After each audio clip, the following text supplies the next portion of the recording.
the Switch is still delivering the goods for Nintendo, with bumper software sales driving hardware at the Japanese console maker, according to the company's fiscal report.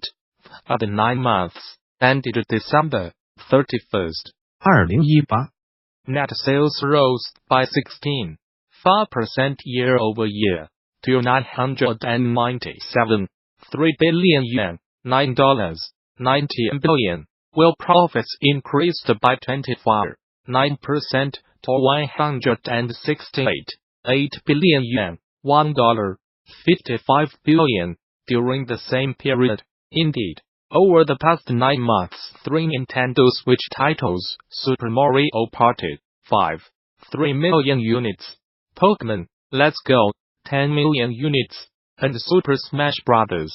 Ultimate 12.08 million units, managed to pull in record sales to help reinvigorate the Nintendo Switch platform. The sales of third-party games also continues to grow steadily, and the Switch now boasts 20 million seller titles. Overall, cumulative Switch software sales for the past 9 months clocked in at 19.64 million units, an increase of 109% year-over-year. Those burgeoning software sales gave Switch hardware a shot in the arm, with console sales rising by 19.5% year-on-year to 14.49 million units.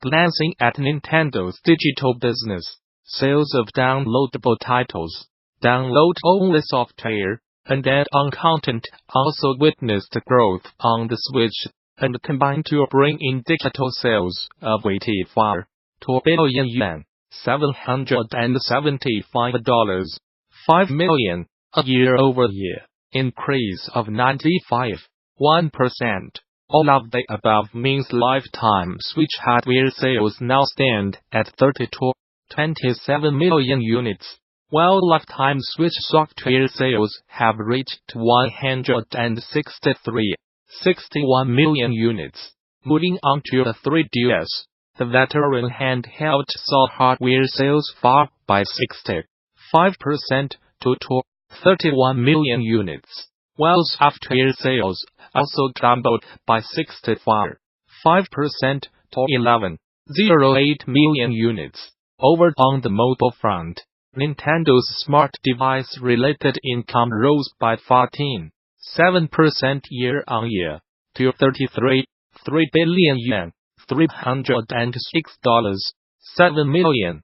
The company partly attributes that increase to the launch of Joggler Last, which reportedly grossed around $28 million in its first month on digital shelves. Looking ahead, Nintendo has not revised its financial forecast, and still expects to see net sales of 1 trillion yuan, $10.6 billion, and profits of 165 billion yuan, $1.46 billion, by the end of the financial year, on March 31st, 2019 That said, the Japanese outfit has updated its hardware sales forecasts for both the Switch and 3DS based on their performance so far.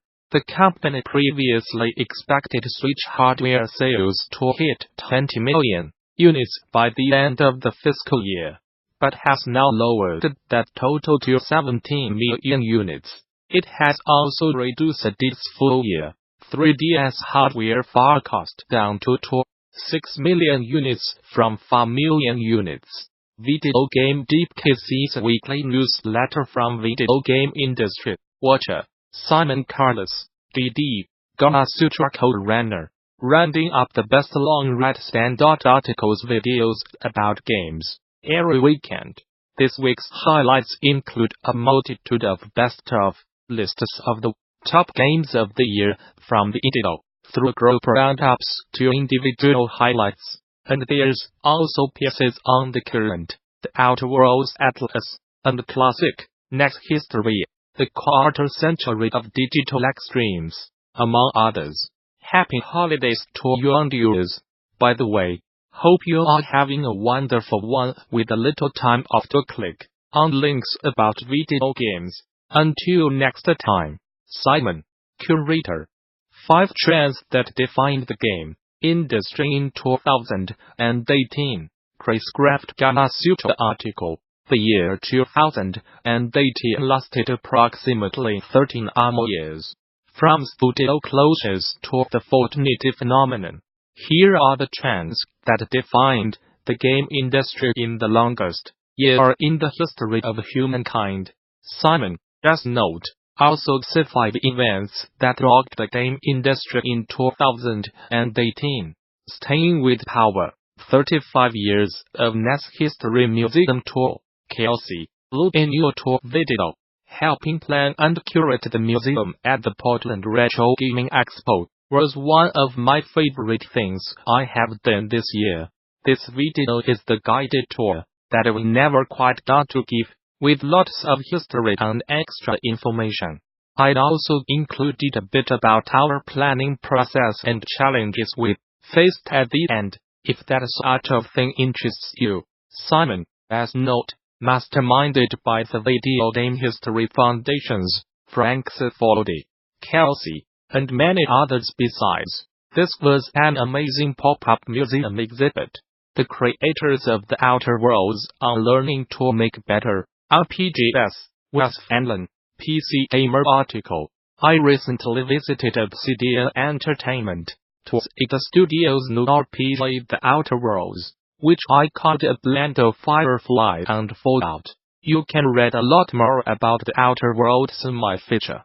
But I also talked to Tim and Leonard about their careers making RPGs, and how that experience and working at Obsidian is affecting this new game. Here's what they had to say. The brilliance of video game maps. Various Eurogamer article. Hello. Earlier this year, Thames and Hudson published a beautiful book on literary maps. It's called Writer's Map, an atlas of imaginary lands. A few of us ordered the book to arrive on day 1, and as we read through it, our thoughts inevitably turned to video games and their own relationships with maps. Below you will find some of the things we ended up thinking about. Atlas is a pirate mode, where players run Theseus, Metcalf's Rock Paper Shotgun article. There's a pirate mode on the horizon, and its CFARAS look ambitious. I spoke to project director, lead programmer, Jeremy Stiglitz, and creative director Jesse Robchak over Skype. We chatted about sailing to stave off boredom on voyages, player politicking, ship combat as a team sports game and a plan to save every player before they died of old age. Heavily pixelated, S01, E07 Shale, heavily pixelated podcast. Hosted by veteran writer and TV host Scott C. Jones. Heavily pixelated examines the moments when gamers are at their most vulnerable, and the ways video games helped them endure those difficult moments. Half Freudian-style therapy session, half celebration of a particular video game. When his parents separate, Shane uses a vintage NES game to reunite his newly fractured family. X is poised to dominate the next console generation. Jessica, Conde Gadget article. Well, this is certainly a surprise. X has been the bumbling underdog of the 8th console generation, playing catch-up to Sony's PlayStation 4, and watching from a distance, as the Nintendo Switch reignited the passion of video game fans worldwide. However, over the past 5 years, Microsoft has doggedly climbed its way out of a PR and reputation pit, with items like the X1 X and the adaptive controller, as well as its public support of cross-console play. From Epic Pinball to Warframe, 25 years of digital extremes. Tom's in a PC Gamer article. Today Digital Extremes is known for its big free-to-play hit shooter, Warframe. But the studio has been around since PC gaming's early days.